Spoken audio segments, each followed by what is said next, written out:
Il ne se voyait pas sauveur du monde libre, il est devenu la voix qui refusa de se taire quand tout s'effondrait. Messieurs, dames, asseyez-vous. Aujourd'hui, on ne parle pas d'un héros sans tache, ni d'un vieux monsieur qu'on encadre dans les écoles. On parle d'un bulldog en costume 3 pièces, d'un guerrier des mots, et d'un homme qui, un jour, a tenu tête à l'ombre. Winston Churchill, le fumeur de cigares, le buveur de whisky, l'homme qui a dit non à Hitler. Il naît riche mais pas tendre, fils d'un lord froid, d'une mère américaine, un soldat avant d'être ministre, un aventurier avant d'être vieux. Il combat au Soudan, en Inde, en Afrique du Sud. Il aime la guerre. Mais encore plus, le récit de la guerre, orateur brillant, ambitieux jusqu'à la moelle. Il entre en politique, monte, tombe, remonte, tombe encore.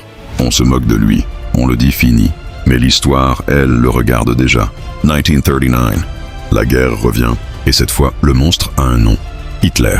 Le monde tremble. La France s'effondre. L'Europe s'incline.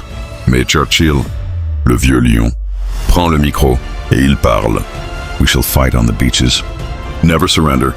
Ses mots deviennent des armes. Sa voix, une armure. Et son regard, une gifle à la résignation. Il dirige un pays en ruine.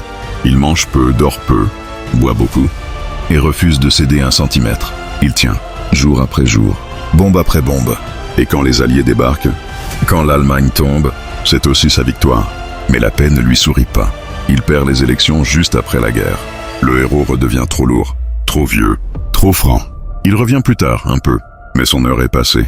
Il meurt en 1965, funérailles nationales. Silence mondial. Alors, que retenir? Que parfois, le destin n'a besoin que d'une voix, et qu'un seul homme, dans un moment de chaos, peut incarner la résistance. Pas sans défaut, pas sans erreur, mais debout. Moi, je ne juge pas. Je raconte.